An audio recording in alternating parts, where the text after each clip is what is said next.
Storm.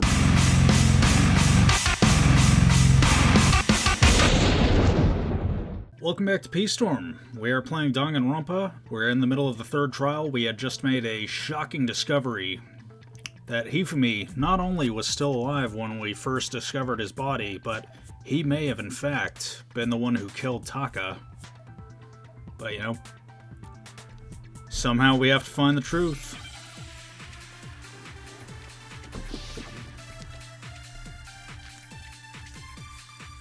Let's see what our truth bullets say. Oh, spotless hammer. I'm tempted to just hit that weak spot with was it Justice Hammer 3 or maybe Justice Hammer 4? Or maybe Justice Hammer 1 or maybe Justice Hammer 2.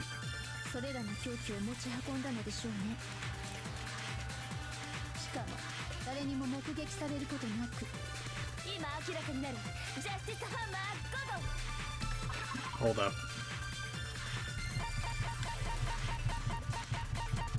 Okay, spotless hammer. Where's it at?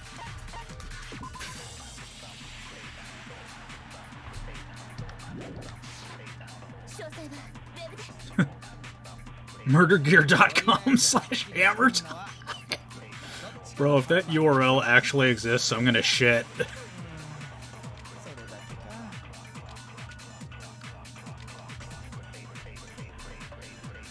Hifumi was killed in a repository, right? So the weapons used to kill both of them were actually similar. that was kind of a wild guess, but it was an educated wild guess. Yeah. The murder weapon wasn't a justice hammer at all. No, in fact, it was something completely different. But seriously, a different weapon? Specifically, a hammer from the repository. The killer could have easily used that to kill Hifumi. Now, all the hammers in the repository were covered in flecks of grit and debris, but for some reason, one of them had been scrubbed clean. Huh? And the reason it had been scrubbed clean was most likely because it was used to commit murder. The hammer got covered in Hifumi's blood. Of course they'd have to clean it off. I'd also like to point out that the repository has all kinds of hammers, big ones and small ones, even some flat mallet-like ones. I think whoever made the Justice Hammers used those as a basis for their design. If that's true, that would explain the Monokuma file's note about the wounds being similar. So Hifumi moved Taka's body to the repository, where someone else then used a hammer to kill him. And whoever did that is the true killer, the one who Hifumi was working with, the one who betrayed him. Hold on a moment. I still think it's strange to assume someone was working together with him. The way the graduation rule works, there's no benefit to helping someone else carry out a murder. So the idea that anyone would work together like that is simply ridiculous. We talked about this, did we not? We did talk about how there wouldn't be any reason for anyone to work together. At least that's what we thought at first, but...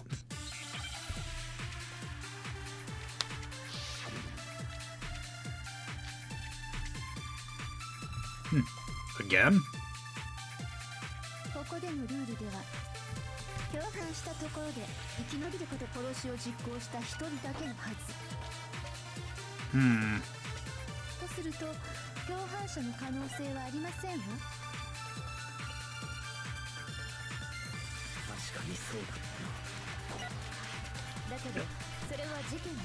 Hold up. Amidst all the white noise lines, there are like three fucking moths just flew in my room and are like jamming out to the they're like jamming out to the endless debate music. So I'm gonna try and kill these fuckers before I continue the game. Maybe if I turn on the lights, it'll deter them from the light of my monitor. Gah, get over here, you fucker. Alright, I think we're good now.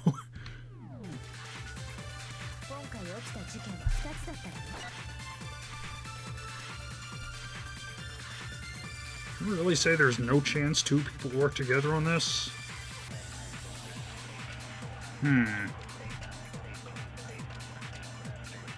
Yeah, the fucking mods are back.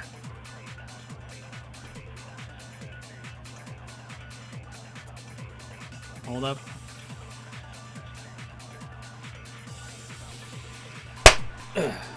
One of them just flew onto my mic, so you might have heard that just now.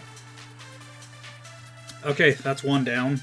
What am I gonna name this episode? I wonder if there's a song about the Lord of the Flies, because you'll notice I've been naming recent episodes after song titles. And yeah, it's like Beelzebub himself just unleashed a fucking shit ton of mods into my room.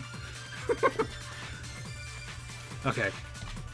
But with that out of the way, literally and figuratively, let's take a look at the transcript.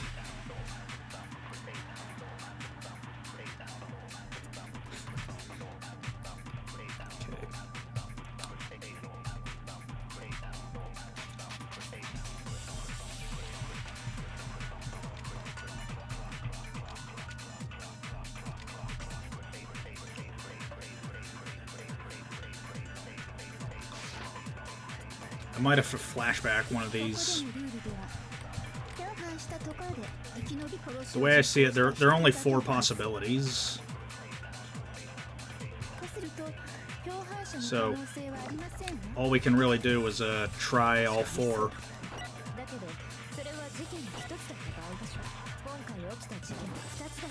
Oh.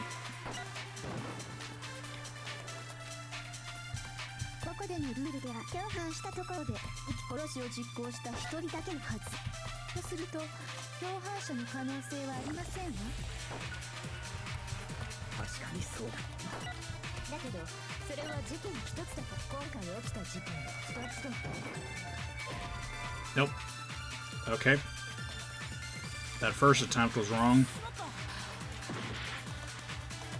Okay. So I guess now I just gotta... I'm gonna try it the other way around, because... Yeah. I learned the hard way last episode that simply combining 2 weak spots isn't enough. You know, one has to be loaded into the truth cylinder.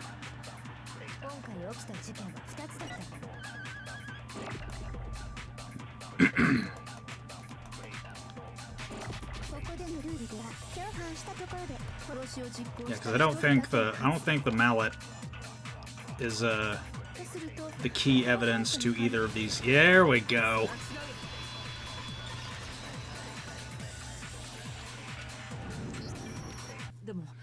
Since there were 2 murders, it's at least plausible but that more than one person was involved. What do you mean? If there'd only been 1 murder, then yes, the idea of an accomplice isn't really worth considering. Naturally, if only 1 person can be saved per murder, an accomplice has no risk versus reward benefit. Risk versus reward benefit? The payoff for working together, the reward that balances out the risk of taking part in the scheme. There's no point in being someone's accomplice if there's no benefit to you. However, if there was some potential mutual reward for the risk, then cooperation becomes possible. You're saying that 2 people could act as each other's accomplices to commit 2 separate murders? I think that's what the true killer told Hifumi. They would each have an accomplice in their crime. Based on the case's events, Hifumi would have been the first to act, murdering Taka. They made him carry out the first murder so he wouldn't back out of helping them later on. So in this case, there wasn't one single person committing multiple murders. Instead, each person killed someone, creating 2 separate incidents. And it only looked like 1 person because that's how the true killer designed it to look. A single suspicious individual, a similar weapon used in each crime, disappearing bodies. By creating 1 seamless set of circumstances, they made it look like 1 person was behind it all. The mastermind picked their target and managed to convince them to go along with their plan. And then, to avoid the no accomplices rule, they simply killed their accomplice. Which, if true, means that betraying Hifumi was part of the plan from the very beginning. That's just awful. How could anyone be so cruel? You think so? I can't help but admire its cunning. Still, their choice of accomplice seems odd. The effort made to convince us the two murders were the same. That was the main characteristic this time. Kyoko must have noticed that fact from the very beginning, which is why she said not to look at this as a series of connected events, but entirely separate incidents. Kyoko really is amazing, although, when you think about it, she's almost too amazing. Like, it's almost unnatural how good she is at this. Bro, I kind of thought at first that Kyoko's question mark was that she's the ultimate detective, but starting to think she might actually be the ultimate assassin instead. It's like, yeah, okay, Genocide Jack is the ultimate murderous fiend, but like, I'd say there's a difference between a serial killer and an assassin. Because, like, serial killers... I don't claim to be an expert on serial killers. Please don't put me on a list for this. But, yeah, I would imagine that serial killers tend to kill in the heat of the moment, whereas assassins are typically more calculated. That's the difference. I'm not a crazed gunman, I'm an assassin. Well, one's a profession, the other's mental sickness.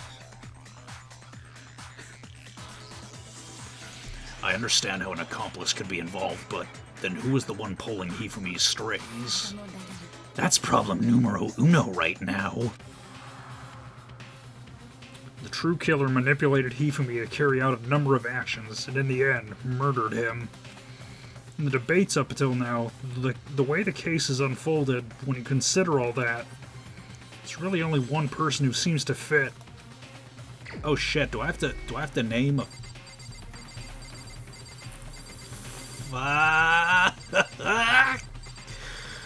Oh man. Okay, I don't think it was Genocide Jill. It definitely wasn't Makoto. I doubt it was Sakura. Probably wasn't Hina. Definitely wasn't Hiro. Yo, these two could have been them, but... I'm sorry, Kyoko, but... Me? What are you basing that on? I would very much like to hear your explanation. I guess when you put it that way, I don't really have an explanation. You have no basis for your claim. In other words, so then, could you point out the real killer? Looks like I just embarrassed myself in front of everyone. The true killer manipulated Hifumi to carry out a number of actions and murdered him. Alright, so it had to be either Byakuya or Celeste, I would say. You know, Celeste seems...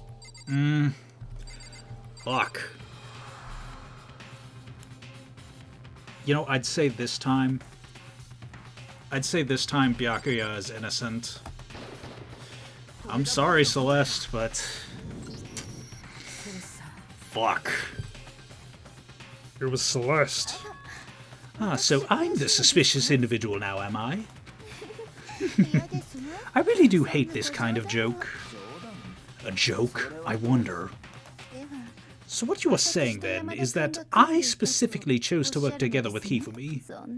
The idea that I would choose to spend any amount of time interacting with him, that I would go within 10 feet of that shit for brains, that lazy, worthless, goddamn idiot. Ahem. Pardonnez-moi. Just to be clear, there is evidence to support it. Is that so? It is. Throughout the investigation, there was certain behavior that was common only to the two of you.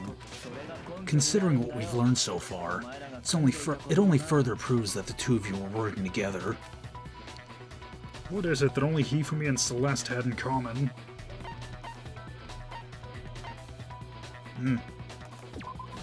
Yeah. They were the only two who claimed to have seen Robo-Justice during the crime. The behavior they had in common has to do with the suspicious individual in the suit, doesn't it? The only ones who ever actually saw Robo-Justice firsthand were Celeste and Hifumi. Shush, the adults are talking now. Sorry. As he said, only Celeste and Hifumi ever laid eyes on the costumed individual. What a fucking asshole. Hey, shut up. Anyway, here's what he said. If we accept that Hifumi was one of the culprits, we can't help but suspect what Celeste has said as well. You saying everything they told us was a lie? After taking Hifumi to the nurse's office, we all began our search for this individual, correct? Not too long after that, do you remember what Celeste said? I saw a shadow. We headed to the second floor specifically because of what she claimed to have seen. Next, to draw us all into the physics lab up on the third floor. She let out a blood-curdling scream. When we'd all come to see what was wrong, what was it she said?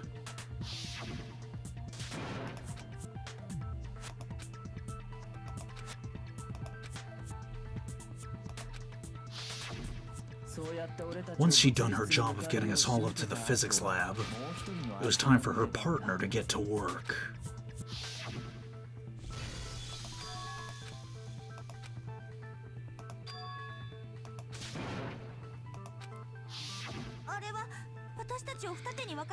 It was to get us to divide into two groups so that we could discover both bodies at the same time? In fact, Celeste was precisely the one who proposed that we split up.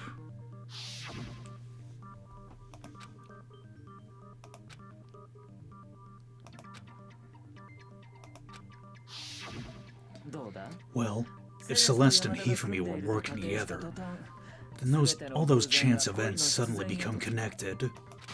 And on top of that, that piercing cry of yours early on.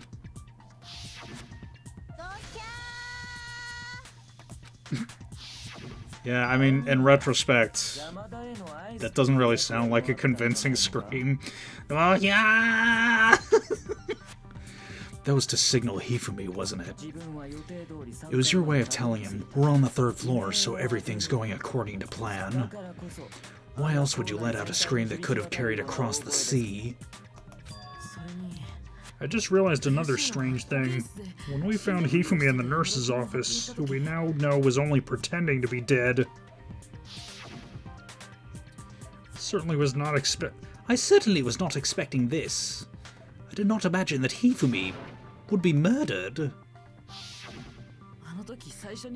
Celeste, you were the first one to say he'd been murdered. You wanted to make sure we wouldn't have any doubt on our minds. I don't believe it. Everything.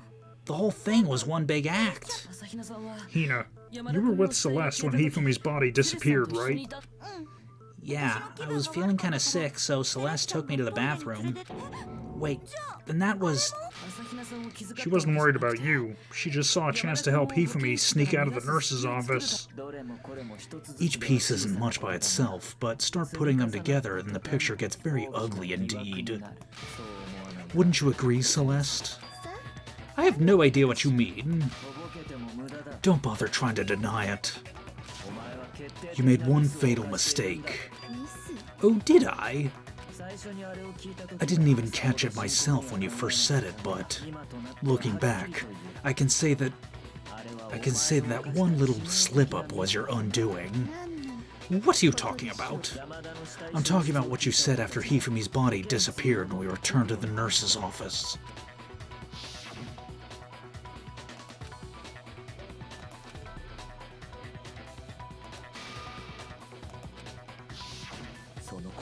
I remember her saying that too, but I don't understand what's so strange about it.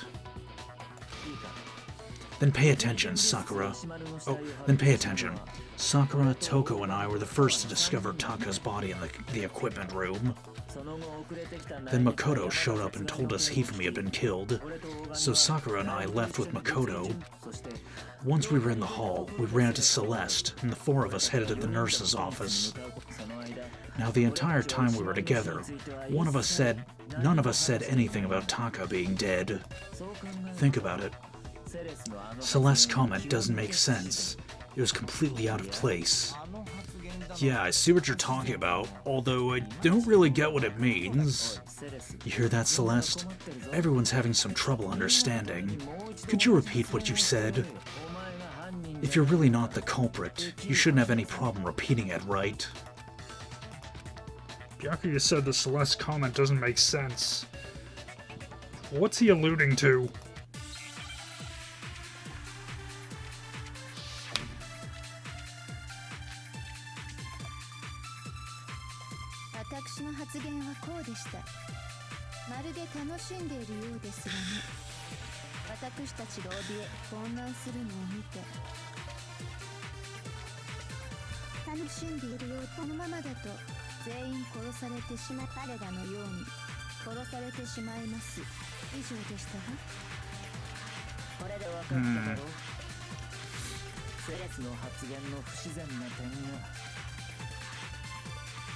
When she said that, she should only have known about Hifumi's death.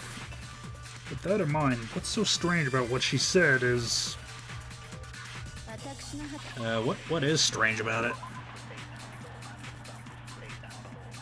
Okay, I know I'm gonna have to do another flashback here. Time to brainstorm some more. Alright. I've had a eureka moment. See, I thought that last weak point was a red herring, but it turns out it's the key to everything. Watch this shit.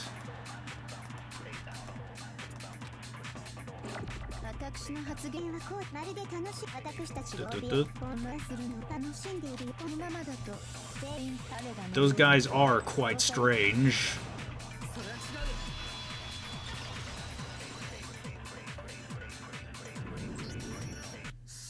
That's right. There's no reason Celeste should have said just like those guys died. When she said that, none of us had told her Taka was dead. Exactly. We didn't run into her until after we were all out in the hall. So there was never any chance for her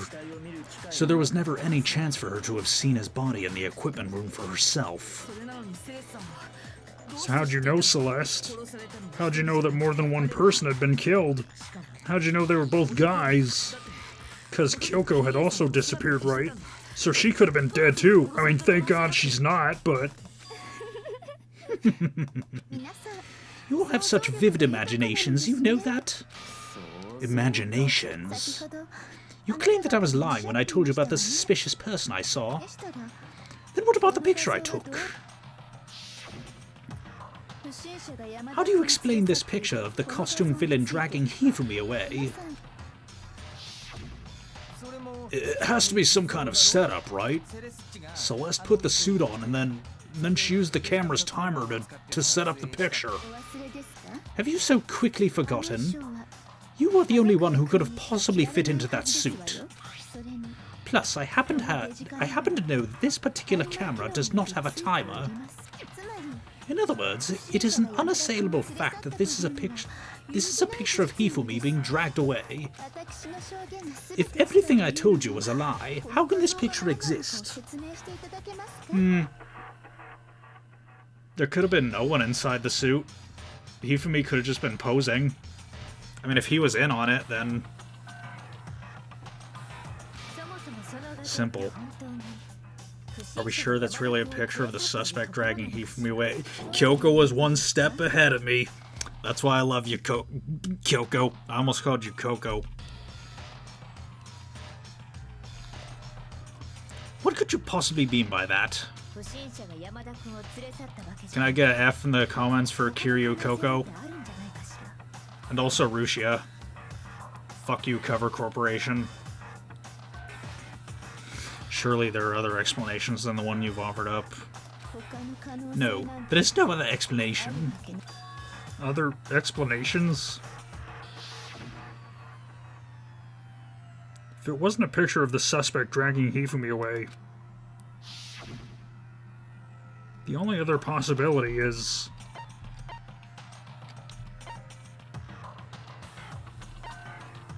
Hifumi and the suspect are dancing. I'm gonna guess Hifumi is dragging the suspect away. It's not a picture of the suspect dragging Hifumi away. I would say it's a picture of Hifumi dragging the suspect away. That's certainly within the realm of possibility. The one being dragged off in that picture isn't Hifumi, but the person in the robot suit. We've simply been led to believe it's the other way around. And the strange costume might only exist to lead us astray even further. If you saw someone wearing something like that in this situation, of course you'd notice and be suspicious. That's what happened. You put me to sleep and made me out to be the bad guy in all this.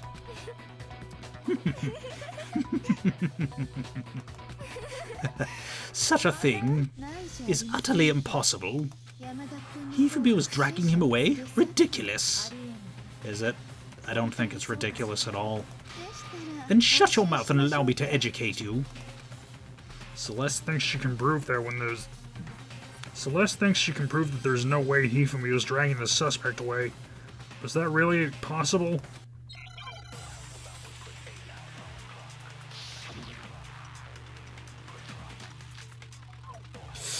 Ooh, 3 truth bullets.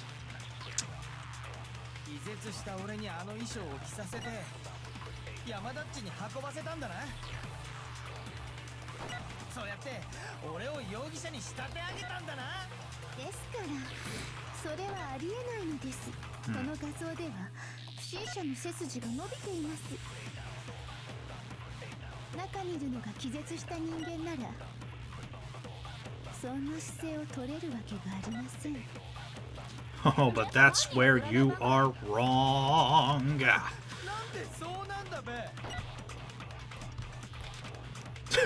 Was there a white noise coming from Monokuma just now? I saw a poo-hoo-hoo-hoo.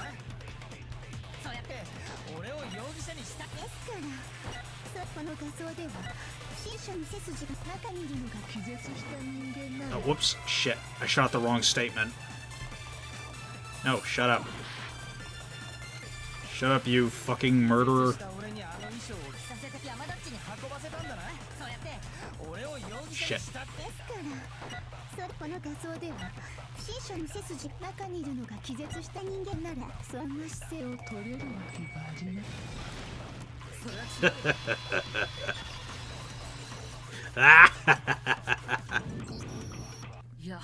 No. Even if the person inside the suit were unconscious, they could still stand up like that. Because that Rebel Justice suit had a certain characteristic.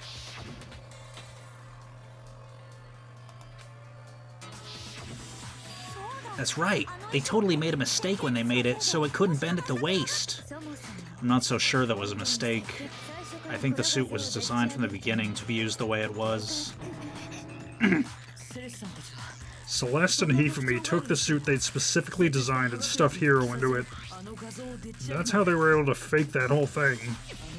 The point of that all was to make us believe whoever was in the suit was to blame. Well then, I suppose this is checkmate. Checkmate?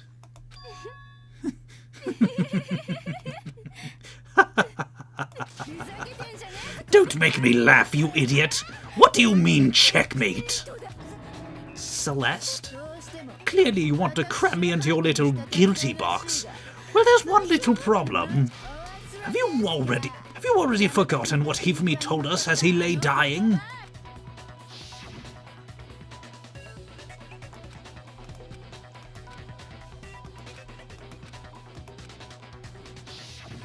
I mean, Hifumi's account is as good as garbage if he was an accomplice, though. When we asked him who had attacked him, his answer was quite clear, was it not? He said, and I quote, Yasuhiro. In other words, Yasuhiro Hagakure. Wait, but my name isn't really Yasuhiro, it's actually Taro. Your confusing statements don't make any sense. You're only making things more complicated. He did say Yasuhiro, but are we really sure he was pointing the finger at Hiro? What the hell are you talking about? I'll burn you alive! Kyoko, what do you mean by that? Think back to how Hifumi used to talk to us. How did he talk to each of us?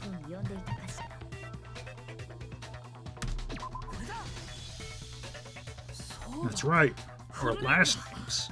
He called us all by our last names. Exactly. I know I heard him say Mr. Naegi more than once, for example. So if Hifumi did mean to say Hiro's name, he would have said his last name, Hagachure. I'm sure it was just incidental. By chance his first name... Indecent?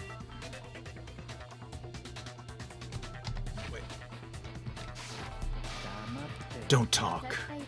Random chance. Now isn't that a convenient explanation? No, there's no reason to think he would have said the name any different than normal. But he must have run out of energy before he could say any more. So Hifumi wasn't trying to tell us the last name of whoever killed him. But the name he said doesn't apply to anyone here. Well, no, hold on. There's one person it could apply to, and that's Celeste. She never actually told us what her real name is. What did you just say? To think you'd take your false accusations so far. I don't know whether to laugh or spit. Come on, enough with your idiotic blather. Yasuhiro is a loser's name. Do I look like a loser to you? Well, do I? What? I think I've earned the right to be a little on edge. Okay, fill us in then. What's your real name? Fine. Make sure your ear holes are wide open and listen up. My real name is Celestia Ludenberg. Would you please stop making me repeat myself over and over again? Celeste still won't give up, so then I have to do something to make her accept it.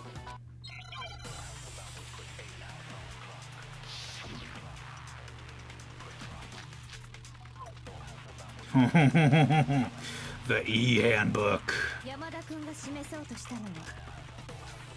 名字が安弘の人物だったはず。この中に安弘って名字の人がいるとしたら、本名を明かしていないセレスだろうな。 I just gotta wait for someone to say, oh, there's no way to know Celeste's real name.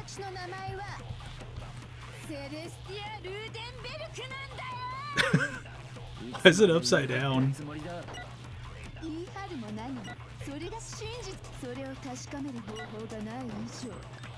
Bim bam boom. Ribbit damn doom.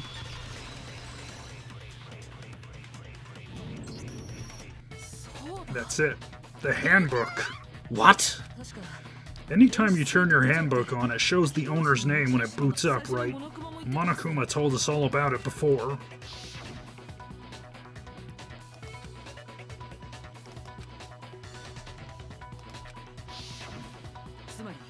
So all we have to do is check her handbook and that'll clear up everything.